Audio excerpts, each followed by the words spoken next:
Let us stipulate for the moment that President Donald Trump is a vile, disgusting, misogynistic pig. And I say let's stipulate that because, of course, it's true. Nobody can challenge it.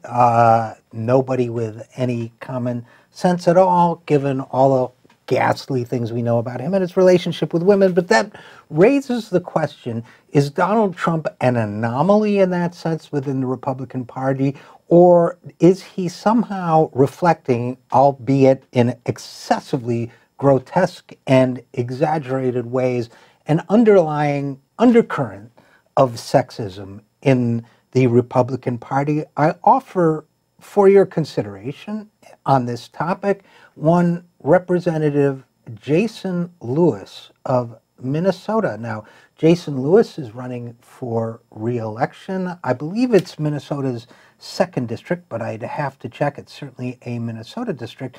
And he is, in fact, running against Angie Craig, who turns out to be a woman, actually, and which is funny because Jason Lewis turns out to be another disgusting, vile misogynist. Now, why do I say this? Am I slandering the character of someone I don't know?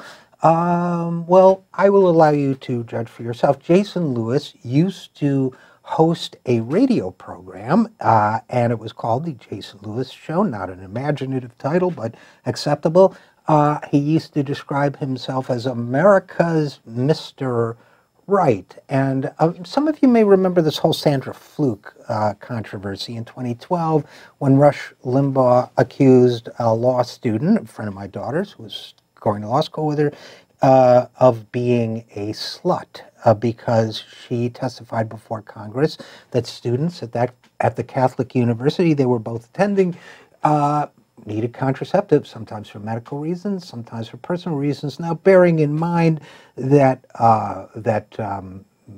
urological treatments for men, Viagra, and so on are generally not controversial, but contraceptives for women tend to be, which suggests that maybe some of these rules are more about women than they are about, I don't know, sex. So it's the issue of women and sex that makes some people uncomfortable. But so Rush Limbaugh, disgustingly, a subhuman, vile person as he is, referred to Ms. Fluke as a slut. Jason Lewis doubled down on it, but don't take my word for it. Let's play clip number 1. Well, the thing is, can we call anybody a slut? This is what begs the question. Take this woman out of it, take Rush out of it for a moment. Does a woman now have the right to behave? And I know there's a double standard between the way men chase women and you know, running around. You know, I'm not going to get there, but you know what I'm talking about. Yeah, we do, actually. But it used to be that women were held to a little bit of a higher standard. We required modesty from women. Now, are we beyond those days where a woman can behave as a slut, but you can't call her a slut? So, first of all, simple answers to simple questions. Yes, we are beyond those days. 2, being sexually active does not make anyone a slut. 3, it's a vile insult. It's I guess vile is the theme for this monologue. It's a vile thing to say about any other human being. And modesty, I mean, what is this guy, the Taliban? Well, I guess people have thought for a long time Republicans are, in fact, the American Taliban. But let's hear clip number 2 from Jason Lewis.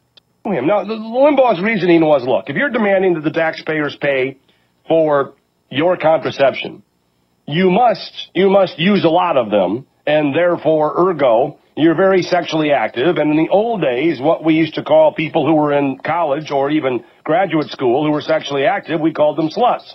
We didn't. Especially if you want somebody to pay for it. Now, you know, obviously that's a stretch. Yeah. It was meant as an aspect of entertainment radio. But have we really got to the point where you can't refer to Madonna as a slut without being sued? How did we get from Madonna? Has had a series of lovers. We were talking about a college student. And in the old days, what did we call those? Madonna dresses up in these sort of prostitute-like outfits on stage, and she goes there and she sings and she shows half of her body. What did we call those people 30 years ago, 40 years ago, 50 years ago? You can't do that today. It's too politically incorrect. But be that as it may, we are losing the language. Oh, so The Jason, idea Jason, all right, that stop. Just so Jason Lewis is really just protecting the integrity of the English language. So first of all, no, you can't call people epithets at any time. We didn't call people epithets years ago. How did we get from a law student to Madonna? Secondly, we called Madonna an entertainer when she came out and a singer. And I guess the fact that she leaves part of her body uncovered means that the Republican Party ought to start manufacturing burqas, maybe flag burqas for women so that they can be, quote unquote, modest. Do we have time to play the third clip? All right, let's play it. Or conservatives or Mitt Romney has an issue with the women. Dare we say, here we go, Mr. Provocative. To the degree that the Republicans or conservatives or Mitt Romney has an issue with the women, maybe it isn't Mitt Romney or his positions, maybe it's the women. The women. We all know that women tend to vote more liberal than men. It is the women who are guided by more emotion than reason. Oh, here we go, stereotyping females once again. What are you doing? Well, I'm not running for anything. I'm just making an observation. Well, he shouldn't be running for anything, and I'm making that observation. He is a bigot. You can't say these kinds of racial or sexual gender epithets about anyone. You cannot stereotype anyone in modern society.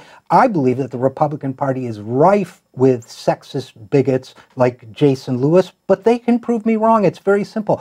All they have to do to prove me wrong is to kick him out of the party and kick him off the ballot. If they don't do that, the Republican Party is what I think it is. It's the party of bigotry and sexism, and no woman or man in this country should vote for them.